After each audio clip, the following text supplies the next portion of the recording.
If you've been diagnosed with lupus, hope is not lost. You can overcome this. I beat autoimmune disease myself. When it comes to lupus, it always comes down to three different things: what we're consuming, what we're inhaling, what we're thinking and experiencing. Okay? So the reality is, if you have lupus symptoms, it's not just simply because this word lupus, right? That's a word that they created to categorize a grouping of symptoms. So don't buy into that, or you end up with the self-fulfilling prophecy. You'll end up remaining sick. So you have to ask yourself, what is causing lupus? Okay, and the reality is, what's causing lupus are overactive mast cells. These are immune cells that are inside your body that become hyperreactive, and they start to cause lupus flares and immune flares, right?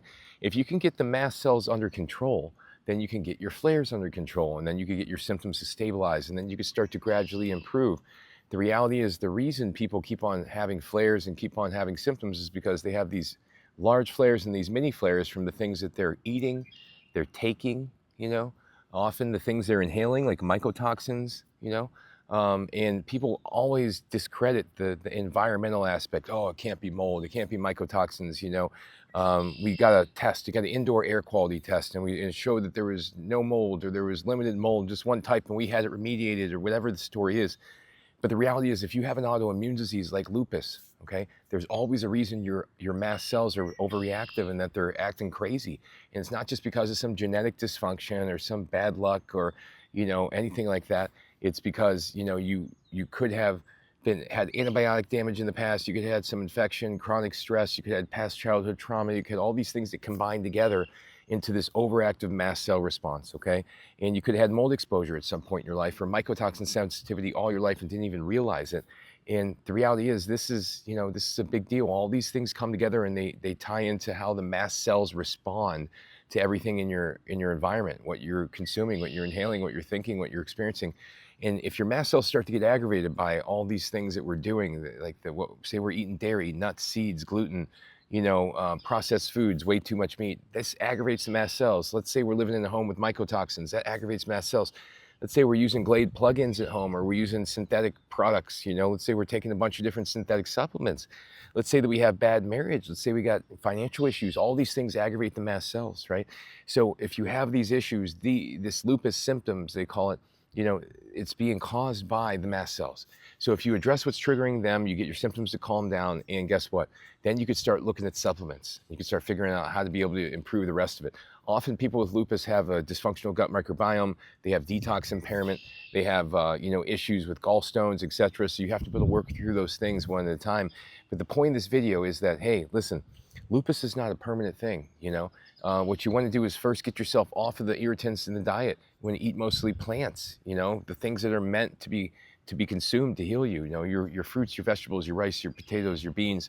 If you don't tolerate certain plants, work on the ones you do until you tolerate the others. That's how it works.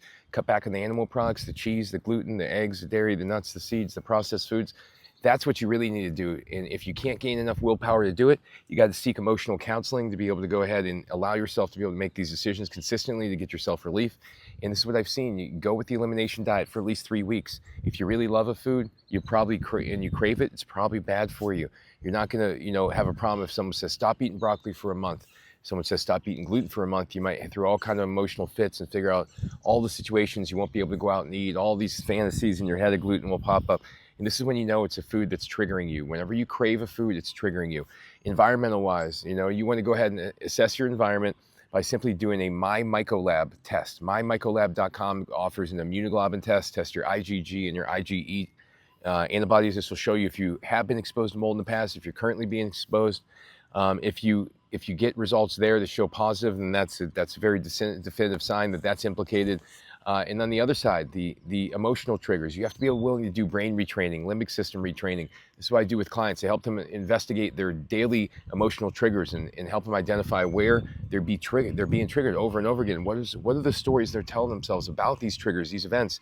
What's the backstory? What are the expectations they have going into these situations? How are these things that they have counterproductive to their overall health goals? So we help to restructure their beliefs around these triggers. We have to restructure the story that allows them to start living in a place in their life where they feel safer in their own mind.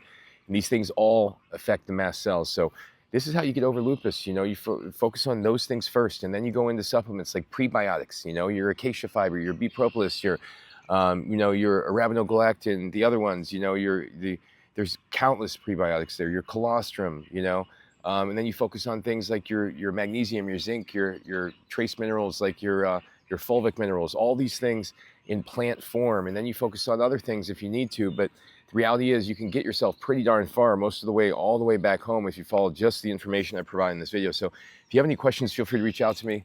My website is endsickness.org. Look at my before and after picture. Look at my story. I have 100+ articles, 100+ videos there. And I'm teaching you how to heal yourself out here in nature. I also provide coaching. I provide free phone consultations as well. So if you have any interest in me assessing your current situation and how I would approach it, I'll give you that information, and we'll go from there. So thanks for watching, everybody.